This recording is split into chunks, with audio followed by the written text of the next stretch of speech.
ginawa na ano po yung exactly case na ipinail po kay Kensha? Siya po at kasama yung I think mga 7 more co-accused. Sila po ay nakakasuhan ng syndicated estafa under Article 315 of the Constitution. So meron po silang pending na kaso. Ito po ay nasa husgado na at meron nga pong pending warrant of arrest. Yung basic details lang. Basic details lang po ng kaso. Bakit?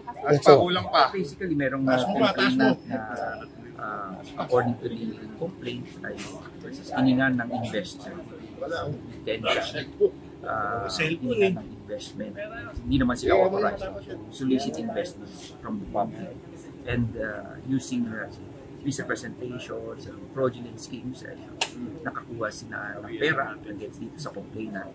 At dahil nga doon ay nakasuhan ko sa gaano po karaming complainant at ito investment scam, magkano pinag-usapan po natin dito? Dito po sa kaso na aking nakahawakan ay isa lang po yung complainant.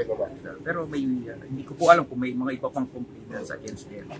Pero ito po sa kaso na ito ay isa lang po ang nire-represent ko namin na complainant. At more or less, ang involved na pera ay nasa 14 million. 4-0 po. Sa isang 14 million.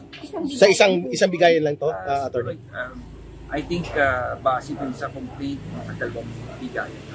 So this is a matter of in less than a year. Pati isang complaint. Isang complainant pa lamang. Hindi po natin alam kung may ibang complainant. Hindi po natin. Ilan ba yun? 7, bali 8 sila kasama si Ken dyan? 8 ho sila. Kaya ho syndicated estafa. Yung pong kaso ay non-bailable ho. Attorney, ano pong relationship ni complainant? Wala. Paano po nalaman? Paano po siya nag-invest? Ano po siya?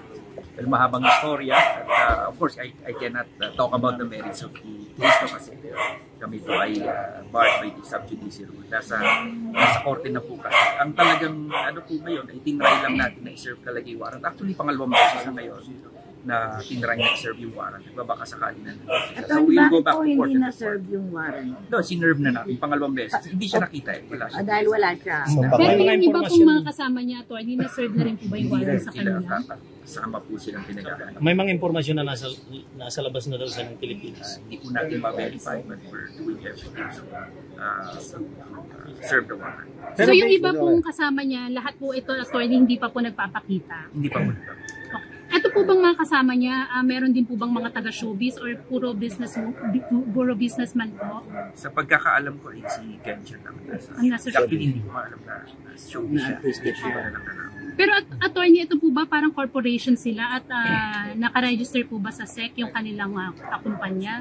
Yes, may corporation, kaya lang hindi naman ito authorized to solicit investments from the public. Matagal na ba itong existing yung kumpanya nito? Hindi ko na po mababanggit, masasabi kasi kasama po yun.